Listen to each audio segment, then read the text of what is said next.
Hello children, मैं कंचन अरोरा कक्षा 5 की हिंदी अध्यापिका आज आपके समक्ष हिंदी व्याकरण में पार्ट 2 वर्ण तथा शब्दों के बारे में बताऊंगी। लेकिन इससे पहले हम पिछले होमवर्क के बारे में डिस्कस करेंगे, जो कि हमने दिया था प्रश्न नंबर 1, भाषा के दो रूपों के नाम लिखिए, जिसके दो रूप थे, पहला मौखिक भाषा और दूसरा लिखित भाषा।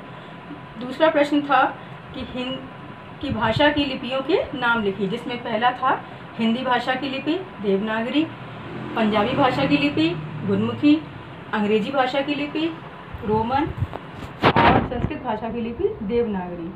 अब हम पार्ट 2 वर्ण तथा शब्द के बारे में जानेंगे। सबसे पहले वर्ण, हम जो कुछ भी बोलते हैं उन ध्वनियों को लिखने के लिए कुछ निश्चित चिन्ह बनाए गए हैं। ये चिन्ह वर्ण कहलाते हैं। वर्ण क्या है?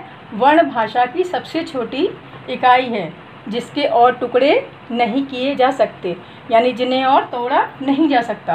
वर्णों को एक नाम और भी दिया गया है, वर्ण को अक्षर भी कहा जाता है।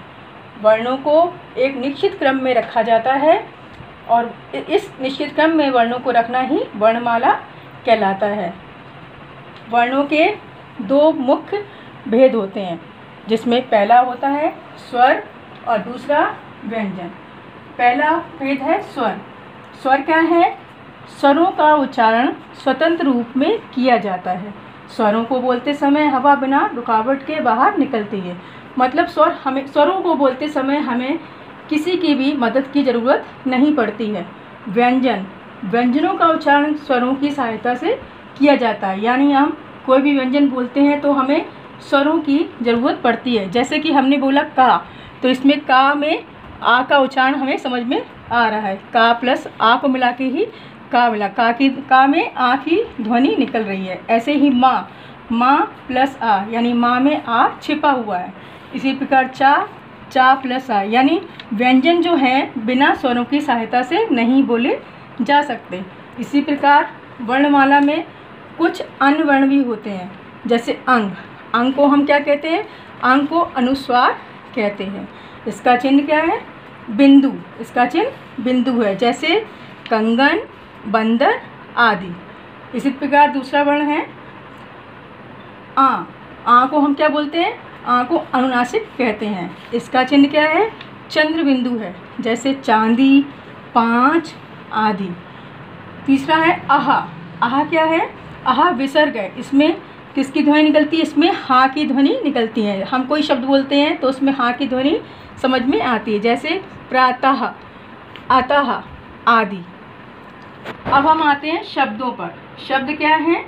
शब्द वर्णों से मिलकर ही बने हुए हैं, यानी वर्णों से मिलकर ही शब्दों का निर्माण हुआ है। जैसे का, ला, मा, इन तीनों को मिला के हमें क्या शब्द मिला? कलम, यानी कालामा कलम। जिसका माँ हा ला, महल, बा ता खा बतख, यानी वर्णों को मिलाकर ही शब्दों के निर्माण हुआ है। आज हमने क्या जाना? आज हमने जाना कि वर्ण और शब्द किसे कहते हैं। वर्ण क्या है? भाषा की सबसे छोटी इकाई, जिसके कि हम और टुकड़े नहीं कर सकते हैं, और वर्णों से मिलकर ही शब्दों का निर्माण हुआ है। वर्ण के बिना शब्दों का निर्माण नहीं हो सकता, और वर्णों को निश्चित क्रम में रखना क्या कहलाता है? वर्णमाला कहलाता है। अब हम इससे संबंधित अभ्यास कार्य को लिखेंगे, जिसमें पहला है वर्णों के व्यवस्थित समूह को डैश कहते हैं, यानी वर्णों के व्यवस्थित समूह को क्या कहते हैं, ये इसमें लिखेंगे। खा, अंक को डैश कहते हैं। अंक को क्या कहते हैं?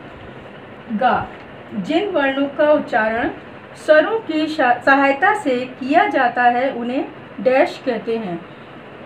नंबर 2 प्रश्न है, दिए गए शब्दों में उच्चारण के अनुसार अनुनासिक यानी चंद्र बिंदु या अनुस्वार यानी बिंदु लगाएं।